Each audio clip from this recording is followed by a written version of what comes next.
नमस्कार, आपके साथ मैं हूं समीर अब्बास। भारतवर्ष का नंबर 1 बुलेटिन आप देखने जा रहे हैं। मेरे साथ सुमित, अंजलि और करुणा भी मौजूद हैं। शुरुआत कर रहे हैं अहम खबर के साथ। केंद्रीय मंत्री अनुराग ठाकुर ने विपक्ष पर बड़ा हमला बोला है।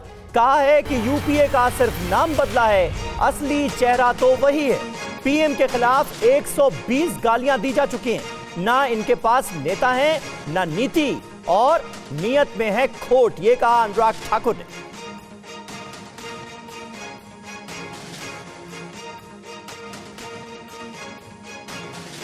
कितनी नफरत भरी है। पहले टुकड़े टुकड़े गैंग के साथ जाकर खड़े हो जाते थे, आज टुकड़े टुकड़े वालों को अपनी गैंग में शामिल करवा लेते हो।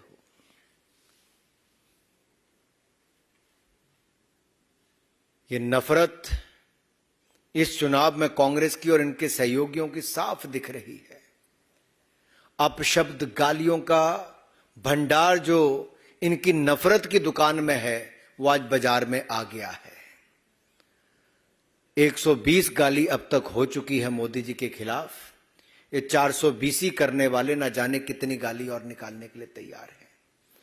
जिनके पास ना नेता है, आज भी नेता ढूंढने की फिराक में है। नीति तो इनके पास कभी थी ही नहीं,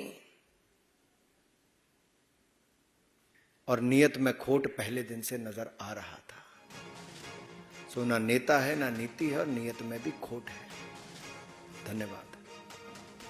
मैं यही कहूंगा, इन्होंने अपना रूप तो बदला है, लेकिन साफ नजर आता है यूपीए का नाम बदला है, लेकिन बहरूपीए का असली चेहरा वही है। नफरत की दुकान, सिर फोड़ने का सामान, टुकड़े टुकड़े गैंग, ये सब इनके साथ है, जो मोदी जी को गाली के बाद गाली निकालते हैं, लेकिन जनता के मन में मोदी जी के प्रति प्यार ही प्यार है। और आप अनुराग ठाकुर को सुन रहे थे, किस तरीके से आक्रामक नजर आए इंडिया गठबंधन पर। और अब बात लोकसभा चुनावों के प्रत्याशियों के ऐलान की करते हैं। बीएसपी ने आज पहली लिस्ट जारी की है, जिसमें 16 कैंडिडेट्स के नाम का ऐलान कर दिया गया। वहीं जेडीयू ने भी 16 कैंडिडेट्स की अपनी लिस्ट जारी कर दी, और बीजेपी की 5वीं लिस्ट भी आज आने वाली है।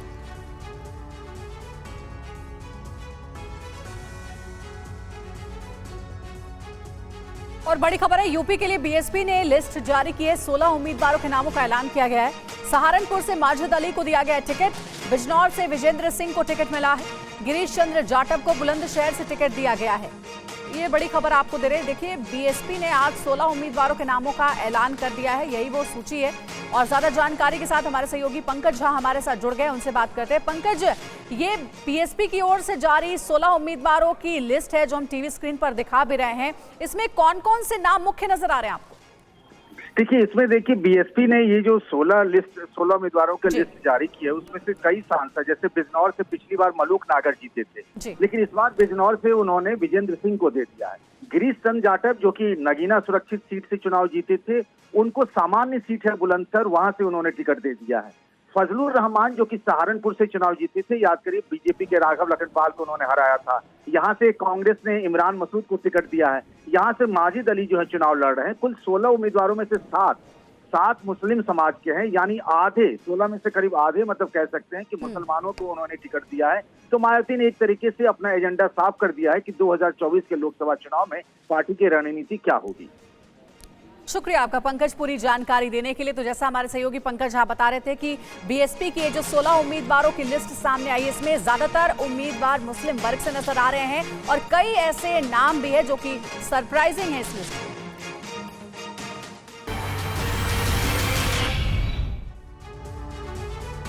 और देखिए, वहीं बिहार से बड़ी खबर आ रही है, जहां पर जेडीयू उम्मीदवारों के नाम जारी किए गए। किशनगंज से मुजाहिद आलम जेडीयू उम्मीदवार बनाए गए हैं। शिवहर से लवली आनंद को जेडीयू से टिकट मिला है। तो ललन सिंह को जेडीयू ने मुंगेर से लोकसभा का टिकट दिया है। सीतामढ़ी से देवेश चंद्र ठाकुर, सीवान से विजय लक्ष्मी कुशवाहा उम्मीदवार बनाए गए हैं। तो जेडीयू की तरफ से ये कुछ और नाम है जो कि निकलकर सामने आए हैं। बिहार की हम बात कर रहे हैं, जहां पर जेडीयू की तरफ से जो उम्मीदवार है उनके नाम जारी किए गए हैं। किशनगंज से मुजाहिद आलम जेडीयू उम्मीदवार बने। आपको बता दें, जो अलायंस, जो गठबंधन बिहार के अंदर हुआ है, इसमें 16 सीटों पर जेडीयू अपने कैंडिडेट्स को उतार रही है और एक एक करके वो नाम भी इस वक्त हम आपको ग्राफिक्स के जरिए दिखा रहे हैं और कुछ खास तौर पर जो बड़े उम्मीदवारों के नाम निकलकर सामने आ रहे हैं। किशनगंज से मुजाहिद आलम वो नाम है, शिवहर से लवली आनंद का नाम है, ललन सिंह को मुंगेर से टिकट दिया गया है, सीतामढ़ी से देवेश चंद्र ठाकुर को दिया गया है, विजय लक्ष्मी कुशवाहा को सीवान से टिकट मिला है।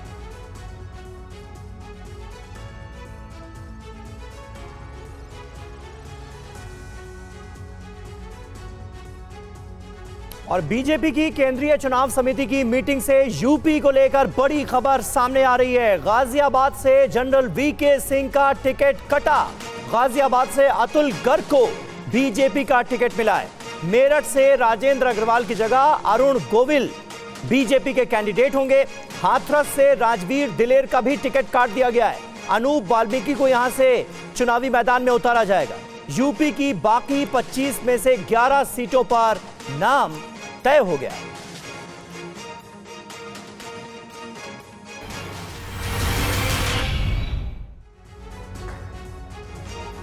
और बदायूं से संमित्रा का टिकट भी काटा गया है। ये बदायूं से खास तौर पे दुर्विजय शाक्य को टिकट दिया गया है और कहा यह जा रहा है कि बरेली से संतोष गंगवार का भी टिकट कट गया है। छत्रपाल गंगवार को टिकट दिया गया है। मुरादाबाद से कुंवर सर्वेश सिंह को फिर से उम्मीदवार बनाया गया। अलीगढ़ से सतीश गौतम को भी फिर से उम्मीदवार बनाया गया।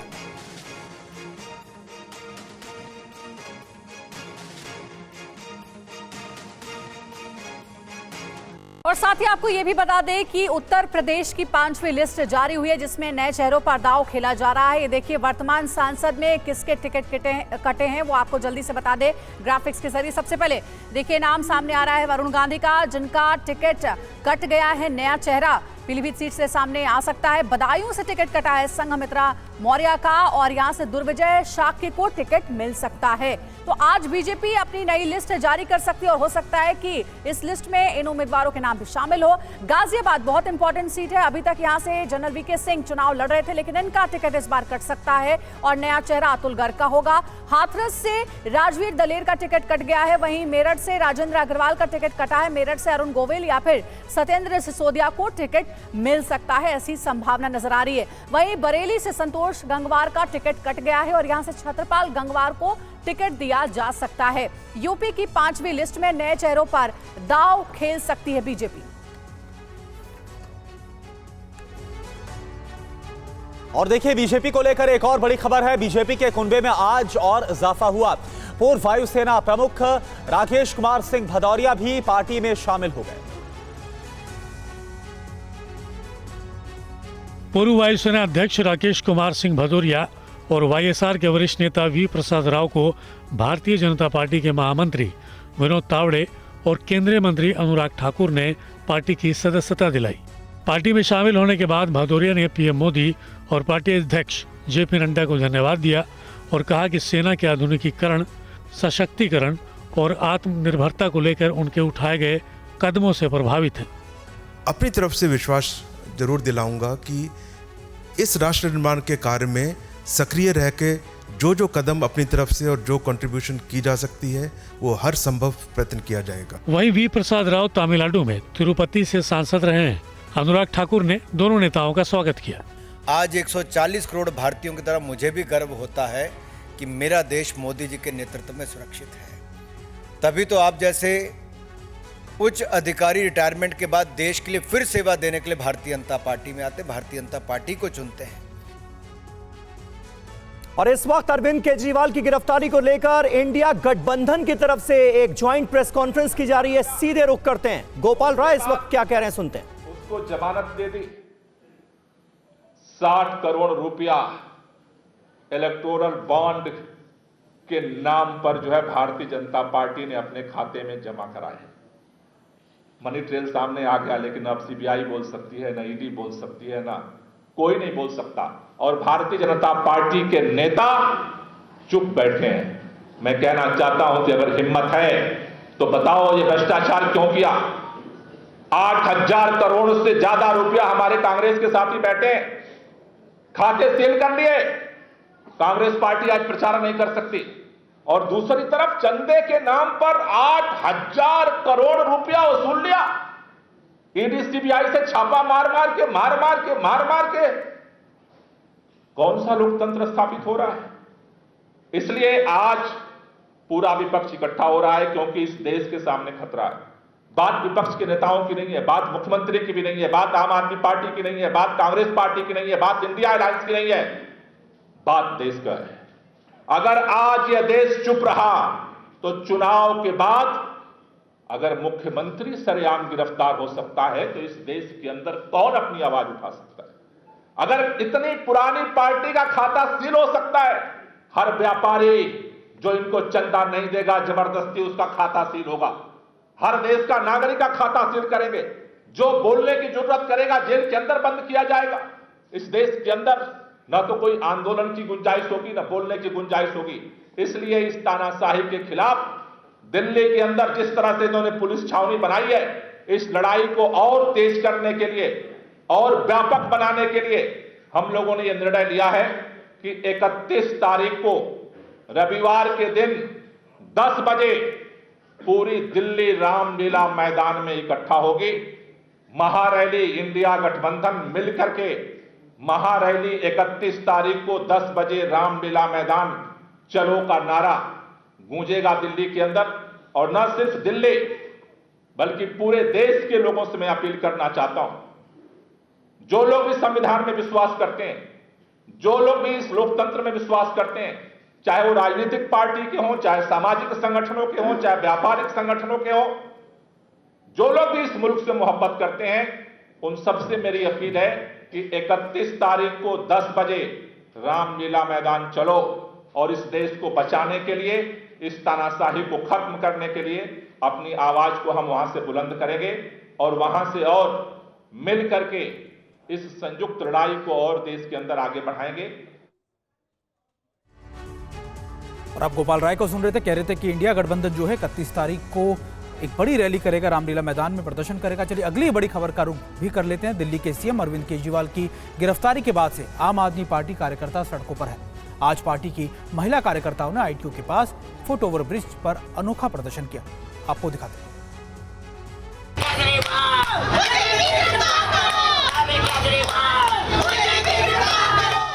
मैं भी केजरीवाल, मुझे भी गिरफ्तार करो के नारे के साथ प्रदर्शन कर रही ये महिलाएं आम आदमी पार्टी की कार्यकर्ता हैं, जिन्होंने दिल्ली के सीएम अरविंद केजरीवाल की गिरफ्तारी का विरोध दिल्ली के आईटीओ पर जोरदार तरीके से किया।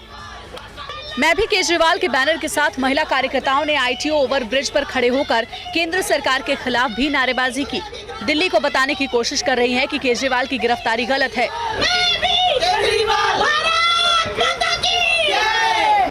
फुट ओवर ब्रिज से प्रदर्शन कर रहे आम आदमी पार्टी के कार्यकर्ताओं को दिल्ली पुलिस हटाने पहुंची, लेकिन वो हटने को तैयार नहीं है। तस्वीरों में जो दिल्ली पुलिस है उनको हटाने की कोशिश किया तो वो इस तरह से यहाँ पर फुट ओवर ब्रिज पर यहाँ पर देखिएगा लेट गई ताकि इन्हें कोई हटा ना सके। हमें हमारा नेता बाहर चाहिए, बीजेपी जो उनसे डर गई है। दिल्ली के चप्पे चप्पे पर ऐसे प्रदर्शन होंगे, दिल्ली के हर कोने में ऐसे प्रदर्शन होंगे। अभी तो सिर्फ फुट ब्रिज पर आए हैं, अभी तो हर घर से केजरीवाल निकलेगा। और वहीं सीएम केजरीवाल का जल मंत्री आतिशी को निर्देश। केजरीवाल बोले कुछ इलाकों में पानी सीवर की समस्या है, ये आतिशी ने बताया। साथ ही उन्होंने कहा कि मुख्यमंत्री केजरीवाल के नोट में लिखा था जरूरत पड़े तो एलजी से बात भी करें। केजरीवाल को दिल्ली वालों की चिंता है। केजरीवाल पानी की समस्या को लेकर परेशान है। केजरीवाल दिल्ली के लोगों को अपना परिवार मानते हैं। आतिशी ने यह बयान मीडिया के सामने दिया। तो अरविंद केजरीवाल जी ने बतौर जल मंत्री मुझे अपनी ईडी कस्टडी से निर्देश भेजे हैं, जो मैं आप लोगों को पढ़ के सुना रही हूँ। अरविंद केजरीवाल जी ने लिखा है कि मुझे पता चला है कि दिल्ली के कुछ इलाकों में पानी और सीवर की काफ़ी समस्याएं हो रही हैं। इसे लेकर मैं चिंतित हूँ। चूँकि मैं जेल में हूँ, इस वजह से लोगों को ज़रा भी तकलीफ़ नहीं होनी चाहिए। गर्मियाँ भी आ रही हैं, जहाँ पानी की कमी है वहाँ उचित संख्या में टैंकरों का इंतज़ाम कीजिए। मुख्य सचिव समेत अन्य अधिकारियों को उचित आदेश दीजिए ताकि जनता को किसी तरह की परेशानी ना हो। जनता की समस्याओं का तुरंत और समुचित समाधान होना चाहिए। ज़रूरत पड़ने पर उपराज्यपाल महोदय का भी सहयोग लें, वे भी आपकी ज़रूर मदद करेंगे। अरविंद केजरीवाल। दिल्ली में पानी की समस्या को लेकर जेल भेजे गए अरविंद केजरीवाल के संदेश पर बीजेपी ने पलटवार भी किया। सुनिए आतिशी के बयान पर हरीश खुराना ने क्या कहा। गिरफ्तार होने के बाद भी अरविंद केजरीवाल जी सिर्फ दिल्ली वालों के बारे में सोच रहे हैं, दिल्ली वालों के कामों के बारे में सोच रहे हैं। और आज मैं अरविंद केजरीवाल जी की तरफ से आपको ये आश्वस्त करती हूँ कि दिल्ली के मुख्यमंत्री अरविंद केजरीवाल भी आज भी दिल्ली की पूरी व्यवस्था को निगरानी में रख रहे हैं और दिल्ली वालों की देखरेख कर रहे हैं। दिल्ली की जल मंत्री होने के नाते आप जो ये ड्रामा कर रहे हैं कि अरविंद केजरीवाल ने कहा है, जेल से कहा है, कस्टडी से कहा है, ये चलने वाला नहीं है, लोग समझते हैं। आपको 9 साल बाद पता चलता है कि दिल्ली का पानी और सीवर गड़बड़ है। अभी आपको याद आएगा कि बुजुर्गों के पेंशन ना देने की हाय क्या होती है। अभी आपको याद आएगा गरीबों का राशन कार्ड न बनाने का हाय क्या होता है। ये सब कुछ आपको समझ में आएगा, लेकिन 9 साल बाद बहुत देर हो चुकी है अरविंद केजरीवाल जी। और केजरीवाल की गिरफ्तारी के बाद बीजेपी आम आदमी पार्टी पर लगातार हमलावर है। सुनिए मनोज तिवारी और संबित पात्रा ने क्या कहा। अरविंद केजरीवाल गिरफ्तारी से बचने के लिए हाई कोर्ट गए। सारे प्रूफ देखने के बाद जज साहब कहते हैं ये आदमी अभी तक बाहर क्यों है, और स्पष्ट कहा हम आपको गिरफ्तारी से नहीं रोक सकते। इन परिस्थितियों में भारतीय जनता पार्टी को दोष मत दे आम आदमी पार्टी। आम आदमी पार्टी के शीर्ष नेता जो तथ्य हैं उन पे आगे बढ़िए। हम अभी भी वकालत करते हैं कि जो भ्रष्टाचार करेगा वो भरेगा। ये चुनौती है सोनिया गांधी जी के लिए, ये चुनौती है मल्लिकार्जुन जी के लिए, ये चुनौती है राहुल गांधी जी के लिए, और ये चुनौती है तमाम कांग्रेस के दिग्गज नेताओं के लिए कि आप एक बार कैमरे में आज प्रेस कॉन्फ्रेंस करके कहिए कि हमारे नेता अरविंद केजरीवाल कट्टर ईमानदार हैं। आप दिल पर हाथ रख के कहिए कि अरविंद केजरीवाल जी ने शराब नीति में, शराब पॉलिसी बनाने में कोई घोटाला नहीं किया। और वहीं बीजेपी कार्यकर्ताओं ने दिल्ली में आज सड़कों पर सीएम केजरीवाल का पुतला जलाया और बीजेपी ने केजरीवाल के खिलाफ जमकर नारेबाजी भी की। दिल्ली बीजेपी ने होलिका दहन से पहले ही होलिका दहन किया। बीजेपी ने दिल्ली के पालिका मार्केट में केजरीवाल का पुतला जलाया। बीजेपी ने सीएम केजरीवाल के इस्तीफे की मांग की। सीएम केजरीवाल की गिरफ्तारी के बाद से बीजेपी दिल्ली में लगातार प्रदर्शन कर रही है। बीजेपी ने दिल्ली के सभी वार्डों में भ्रष्टाचार की होलिका दहन की। हम जो बुराई का प्रतीक जला रहे हैं, होलिका दहन कर रहे हैं भ्रष्टाचार की, कि दिल्ली वालों को एक ऐसा शासन मिले जहां दिल्ली वालों को रिश्वत ना देनी पड़े, दिल्ली वालों को चोरी ना करनी पड़े, दिल्ली वालों को टैक्स की जो बताते हैं कि भाई इस तरह से चोरी कर रहे हैं, तो हमें दिल्ली वालों को एक ऐसा शासन देना है कि जहाँ भ्रष्टाचार मुक्त हो, भ्रष्टाचार तंत्र नहीं हो और हर आदमी सुखी और स्वस्थ रहे। दिल्ली बीजेपी के पूर्व अध्यक्ष और बीजेपी सांसद मनोज तिवारी ने भी अरविंद केजरीवाल पर हमला बोला। बहुत देर हो चुकी है अरविंद केजरीवाल जी। एक मुजरिम के रूप में जब आप गए, जेल के अंदर हैं, एक स्क्रिप्ट निकल के आ रही है, अब दिल्ली उसको सुनने वाली नहीं है। और अब वॉर जोन का रुख करेंगे। यूक्रेन युद्ध क्षेत्र से बहुत बड़ी खबर आ रही है। रूस और पोलैंड में युद्ध होते होते बचा है। पोलैंड की सीमा में घुसा है रूस का मिसाइल और रूसी बैलिस्टिक मिसाइल पोलैंड की वायु सीमा में घुसा है। पोलैंड की सीमा में 39 सेकंड तक रहा रशियन मिसाइल।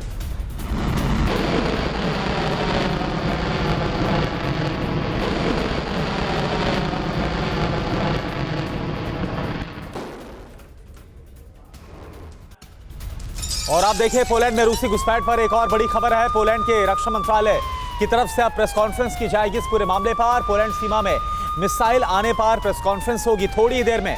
पोलैंड की प्रेस कॉन्फ्रेंस इसी मामले को लेकर।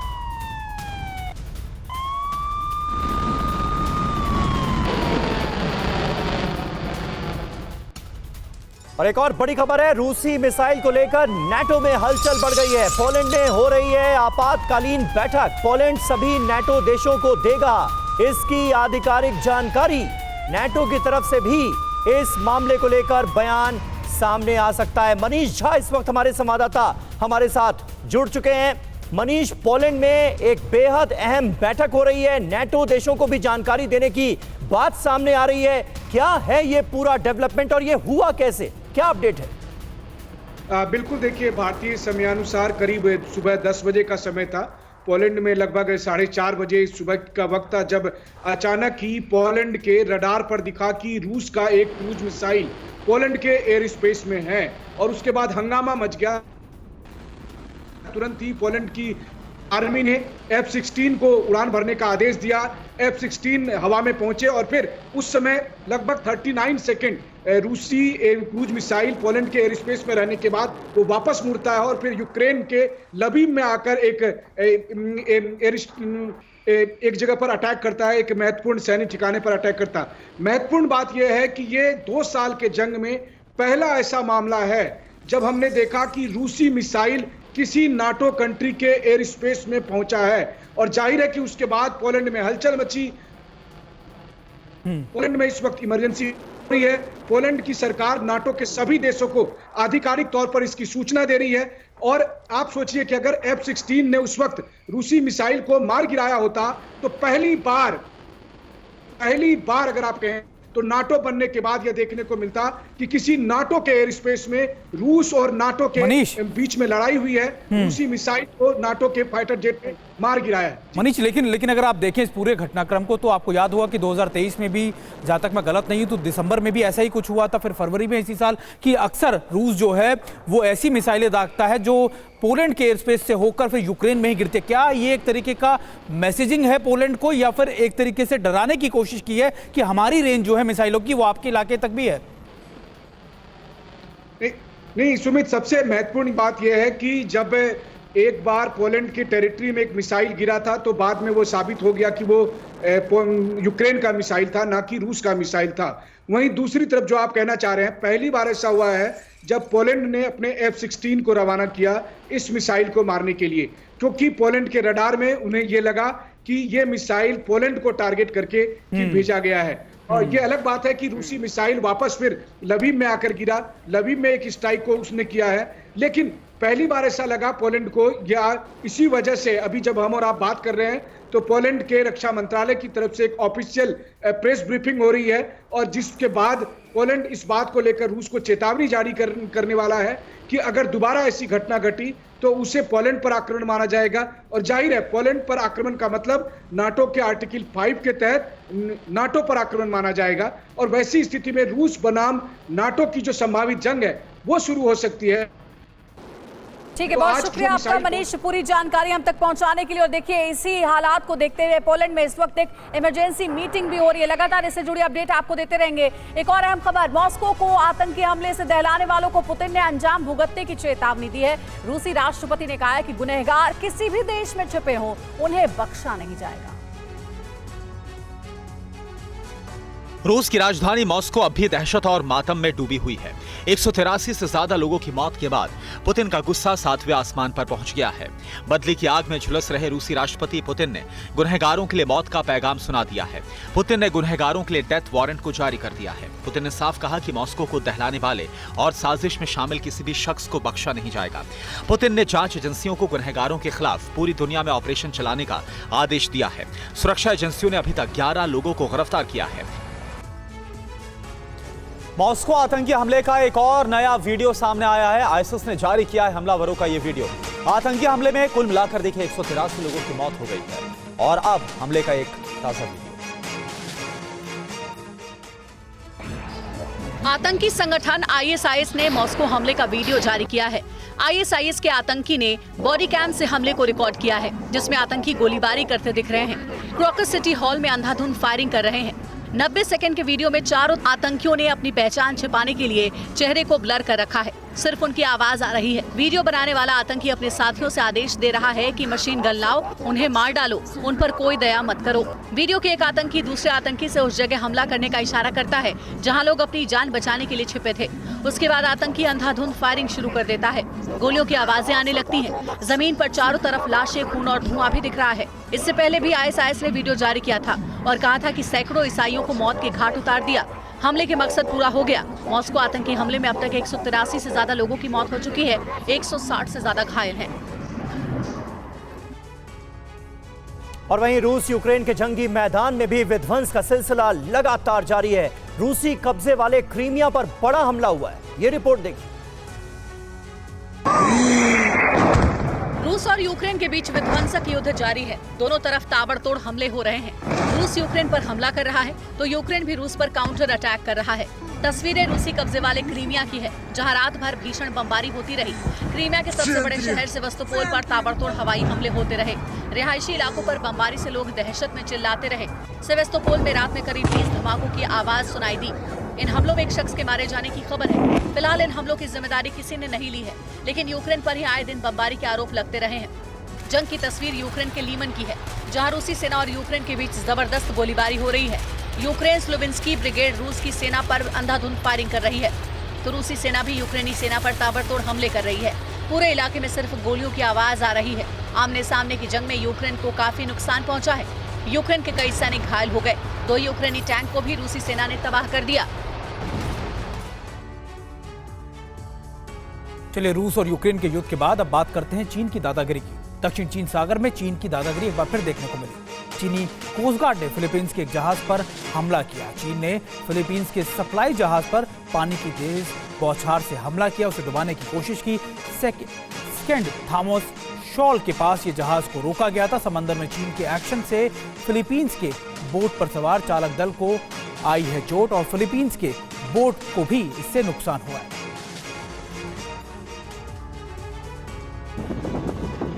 समंदर में भी चीन अपनी दादागिरी दिखाने से बाज नहीं आ रहा। यह तस्वीर साउथ चाइना सी की है, जहां चीन के नेवी ने फिलीपींस के जहाज को आगे से घेर लिया और उस पर पानी की बौछार शुरू कर दी।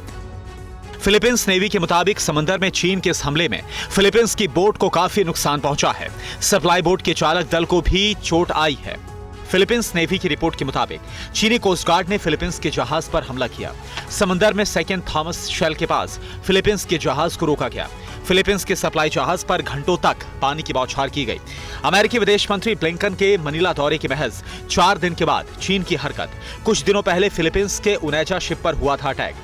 फिलीपींस के सप्लाई जहाज पर पानी की बौछार पर विवाद बढ़ने के बाद चीन के कोस्ट गार्ड ने एक वीडियो फुटेज को जारी कर मामले पर सफाई देते हुए कहा कि फिलीपींस के काफिले ने बार-बार चेतावनी देने के बावजूद जबरन घुसपैठ की। चीन पूरे दक्षिण चीन सागर पर अपना दावा करता है और उस पर अपना कब्जा बताता रहा है। उसमें दूसरे देश के जहाजों को घुसपैठ मानता है। और इजराइल की सड़कों पर बेंजामिन सरकार के खिलाफ प्रदर्शन बढ़ता ही जा रहा है। इजराइल की राजधानी तेल अवीव में एक बार फिर लोगों का गुस्सा सड़कों पर दिखा। एक तरफ युद्ध और दूसरी तरफ प्रदर्शन। गाजा की जंग से उठी लपटों में इजराइल भी झुलस रहा है। इजराइल की राजधानी तेल अवीव में विरोध प्रदर्शन थमने का नाम नहीं ले रहा है। तेल अवीव की सड़कों पर आए दिन प्रदर्शनकारी प्रोटेस्ट करने के लिए निकल पड़ते हैं। तेल अवीव में इजरायली पुलिस और सरकार विरोधी प्रदर्शनकारियों के बीच शनिवार को एक बार फिर झड़प हुई। लोगों ने बेंजामिन सरकार के खिलाफ सड़क पर मार्च निकाला। इस दौरान ये प्रदर्शन उग्र हो उठा। लोगों ने आगजनी भी की। प्रदर्शनकारियों ने सड़क पर आग लगाकर शहर के एक हाईवे को जाम कर दिया। इजरायली पुलिस ने लोगों की भीड़ को तितर-बितर करने की कोशिश की। इस बीच पुलिस ने लोगों पर बल प्रयोग भी किया। इससे लोगों का गुस्सा और बढ़ गया। गाजा में हमास के साथ चल रहे युद्ध के बीच प्रधानमंत्री बेंजामिन नेतन्याहू की सरकार के खिलाफ तेल अवीव में विरोध प्रदर्शन बार-बार हो रहे हैं। दरअसल ये लोग बंधक बनाए गए लोगों की सुरक्षित घर वापसी के लिए इजराइल सरकार से लगातार गुहार लगा रहे हैं, लेकिन अभी भी हमास के कब्जे में कई बंधक हैं, जिनका आता पता उनके घर वालों को अभी तक नहीं है। खबर केरल से है। केरल के एराट्टुपुझापुरम में आखिर क्यों गजराज को गुस्सा आ गया? क्यों देखते ही देखते धार्मिक यात्रा के लिए तैयार हुए हाथियों में घमासान शुरू हो गया? रिपोर्ट आप देखिए। ये कोई मल्ल युद्ध नहीं है, यह हाथियों का युद्ध है, ऐसा युद्ध जिसे प्रायोजित नहीं किया गया, बल्कि एकाएक दो हाथी आपस में भिड़ गए और पूरे मंडप में हाहाकार मचा दिया।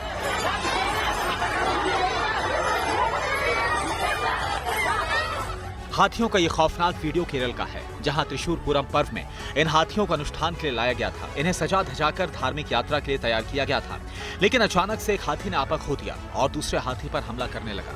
हाथियों के इस युद्ध से लोगों के बीच अफरा तफरी मच गई। लोग इधर उधर भागने लगे, कोई वीडियो बना रहा था तो कोई अपनी जान बचा रहा था।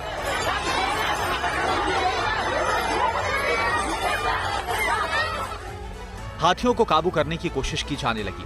वहां पर खड़ा महावत हाथियों को रोकने में लगा था, तो कोई हाथी पर पीछे से डंडे बरसा रहा था ताकि किसी तरह से हाथी को काबू किया जा सके। लेकिन दोनों हाथियों में ऐसी ठनी कि कोई किसी की सुनने को तैयार नहीं था। जानमाल के नुकसान से बेपरवाह ये हाथी एक दूसरे पर हमला करते हुए पूरे पंडाल में तबाही मचाते रहे।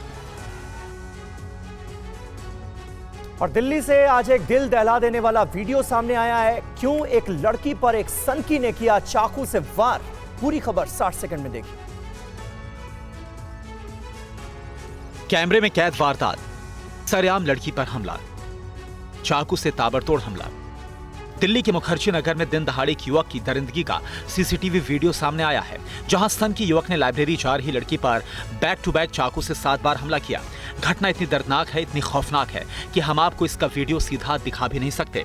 युवक लड़की पर बेखौफ होकर एक के बाद एक चाकू से हमला करता है और उसे जख्मी कर देता है।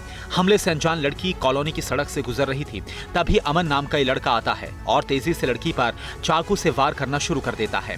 तभी उसे लगता है कि कोई आ रहा है तो भागने लगता है, लेकिन कुछ कदम दूर जाकर फिर लौटता है और फिर लड़की पर हमला कर उसे जमीन पर गिरा देता है। सड़क से गुजरते लोग उसे रोकने की कोशिश करते हैं, लेकिन ये सन की युवक हवा में चाकू को लहराता है और बचकर भाग जाता है। हमले के आरोपी को पुलिस ने अपनी गिरफ्त में ले लिया है। आरोपी का कहना है कि लड़की ने उसका मजाक उड़ाया था, जिसकी वजह से उसने हमले को अंजाम दिया। और अगली खबर भी दिल्ली से ही। देश में चुनावी सरगर्मी के बीच दिल्ली पुलिस ने 3 करोड़ रुपए कैश बरामद किए।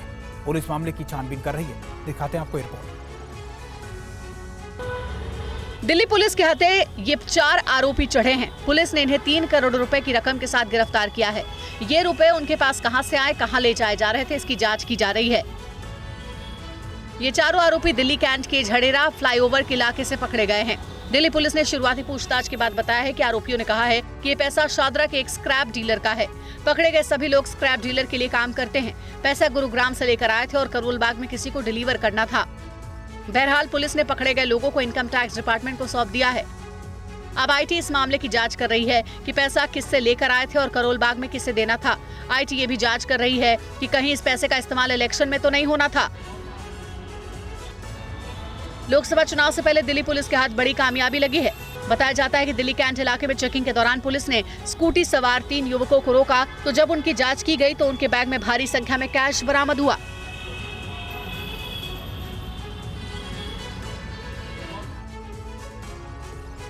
और देश भर में रंगों का त्योहार होली मनाया जा रहा है और इस बीच रक्षा मंत्री राजनाथ सिंह लद्दाख पहुंचे और जवानों के साथ होली मनाई। अपने घरों से दूर सरहद पर डटे सैनिकों संग होली मनाने देश के रक्षा मंत्री राजनाथ सिंह आज लद्दाख के लिए पहुंचे। रक्षा मंत्री ने लेह में हॉल ऑफ फेम पर देश की रक्षा के लिए अपना सर्वोच्च बलिदान देने वाले जवानों को याद किया और पुष्पांजलि अर्पित की। देश के लिए अपनी खुशियों को कुर्बान करने वाले जवानों का मनोबल बढ़ाने के लिए रक्षा मंत्री ले गए थे। ये तस्वीरें बता रही हैं कि जो जवान सरहद पर देश की सुरक्षा के लिए डटे हैं, खुशियों के इस उत्सव में पूरा देश उनके साथ खड़ा है। मैं एक रक्षा मंत्री के रूप में नहीं, बल्कि अपने एक स्वजन के रूप में होली के दिन अपने परिवार वालों से मिलने के लिए यहाँ पर आया हूँ। मैं देशवासियों की होली की शुभकामनाओं के साथ साथ आपके लिए उनका आशीर्वाद भी लेकर आया हूँ। होली का पर्व मनाते हुए जवानों ने खूब गुलाल उड़ाए और एक दूसरे को मिठाइयाँ खिलाई। रक्षा मंत्री राजनाथ सिंह ने लेह में जवानों को गुलाल लगाकर होली की शुभकामनाएं दी और उसके बाद बटालियन के साथ फोटो भी खिंचवाई।